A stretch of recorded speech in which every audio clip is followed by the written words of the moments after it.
Instant Ubik has all the fresh flavor of just brewed drip coffee. Your husband will say, "Christ, Sally, I used to think your coffee was only so-so, but now, wow." Safe when taken as directed.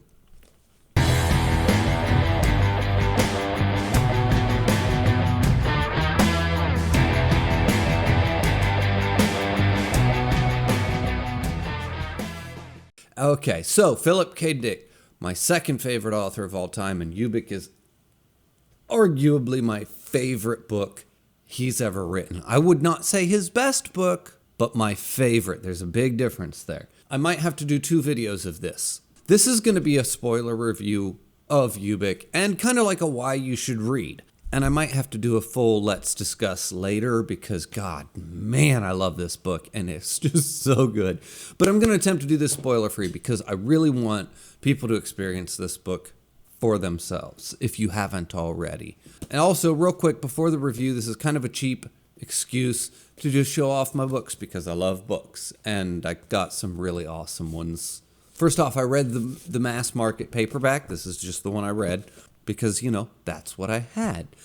Then the book becomes, one of my favorite books I've ever written. So I go out and I buy myself this fancy dandy little Folio Society edition. I love the Folio Society. I really do.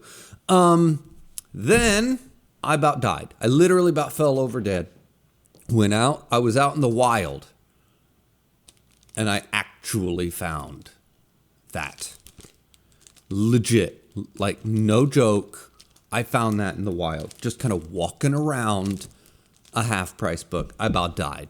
Anyway, so why you should read Ubik? Okay, well, first off, if you already have, then you know why. Secondly, if you haven't, because it's a 10. It's a 10 out of 10. It doesn't get much better than Ubik. What to expect, I guess. In terms of Philip K. Dick, it's a Dick book through and through, but it's not restrained and thoughtful like, say, The Man in the High Castle. It's also not some deep contemplation on empathy like Do Androids Dream of Electric Sheep. This is more like Dick dialed to 11. I would describe this book as a roller coaster ride while standing up, but your feet are in quicksand.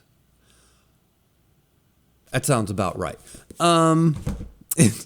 It's true.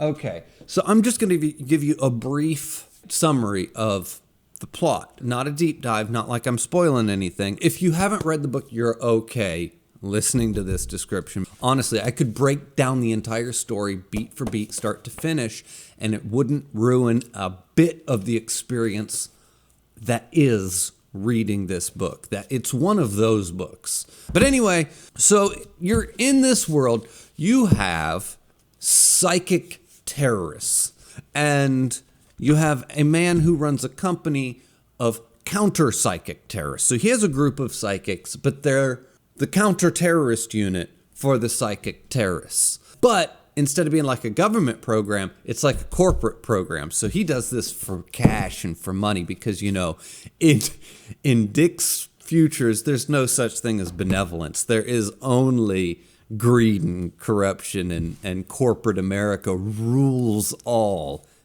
That's not this book. That's all Dick books. So you got the company, the corporate America version of the counter-terrorist unit for psychic terrorism. And we're going to put together a team of psychics, okay? And we're going to go do this counter-terrorist psychic mission. And it's going to involve Earth. And it's going to involve the moon. And it's going to involve all this other stuff. And during the mission, some big cataclysm is going to happen. And then, when this happens, time will break. And now time begins to flow backwards. But time for our characters continues to flow forwards, as in they age normally, but time is flowing backwards. So they're moving forwards in time while the world is moving backwards in time. Then, every once in a while, someone will become dislodged from time entirely, and they will shoot forward in time to the point where they will age rapidly, die and decompose within a matter of hours. So let's say you see somebody right here and you leave the room and you come back 4 hours later, you will find a pile of dust on the floor from where they have aged, died, and then decomposed in a matter of hours. Sometimes it'll happen right before you, and you will see it happening. So you never know who's safe and who's not safe, and when you'll become dislodged from time, and why time has ceased to function properly, and why some time is moving backwards, but you're moving forwards, but they're dislodged entirely. What is happening? Who knows? Nobody knows, but there is a product out there in this world. The product is named Ubik, and this product of Ubik just might hold the key to saving all of reality. Interested yet? Anyway, but that's the book in a nutshell. Just complete bonkers book in every way. And it's so much fun that you will be laughing out loud. There are scenes in here that are so ridiculous and so hilarious. Sorry, my camera died. I'm not good at this YouTube thing. Just not. Anyway, so it's hilarious. There are points where a guy gets locked in his apartment because he doesn't have the nickel to pay his front door to get out. Then he gets into an argument with his front door because the door won't open. And then, so he goes and he runs and he gets like a butter knife essentially. And he's like unscrewing the door and he's trying to dismantle the door to take it apart. And the door's threatening to sue him while he's taking it apart. It's just completely bonkers. So you're literally like laughing out loud because this is hilarious. So the book is just a complete blast and a joy to read. But at the same time, you never really feel safe. Every time you start to feel safe because you're having such a good time and you're laughing and you're just enjoying yourself, something will happen to remind you that it's just not right. Like, for example, there is a scene pretty early on when you're dealing with all the psychics that, you're dealing with the psychics all throughout the book, but when you're kind of getting introduced to this concept of the psychics, and about halfway through a page, it just flips, and you're now completely in a different location with different events, different things, just entirely different. You're like, you were here doing this, and then just like mid-sentence, now you're over here doing this. And when you're reading, sometimes you're not always 100% dialed in. Things get a little fuzzy or hazy, because you're kind of like just kind of reading through the words. And like, I get to like the next page and I'm like, what the hell is happening? Like, what is going on? Like, it's like, that's the quicksand part. That's, it's like the ground just shifted underneath your feet and you weren't really ready for it. Because there's no precedent in the book to this point that's something that you have to worry about. I had to go back and I reread like a page and a half or something, and I'm like, oh, okay, I see what's happening here, but I wasn't ready. So now as you're reading, I gotta stay on my toes here.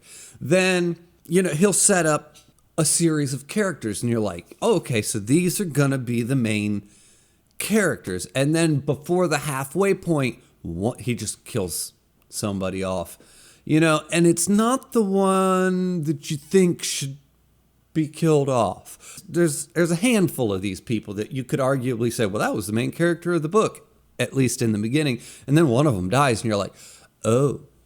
So now you really don't feel safe, because as much fun as you're having, and as funny and as hilarious as this book can be, then the ground's shifting underneath your feet as you're doing it, and main characters are dying within the first half of the book, so you don't really feel safe while you're doing it. To the point where there is a scene in this book that takes place on a set of stairs, and that scene literally gave me more anxiety reading that scene in this book than I have had in any book in recent memory. I cannot think of an example of a time when I was reading a book that I literally felt that much anxiety. I tend to just read for fun, and I never feel like my characters are really in danger, So to get that level of deep anxiety in a book, and in a book that's this funny, boy, it walks so many lines at the same time. It's insane. So anyway, the book is hilarious and ridiculous. It is also a little bit horrific at times, and it's a mile-a-minute thrill ride. It's just wonderful.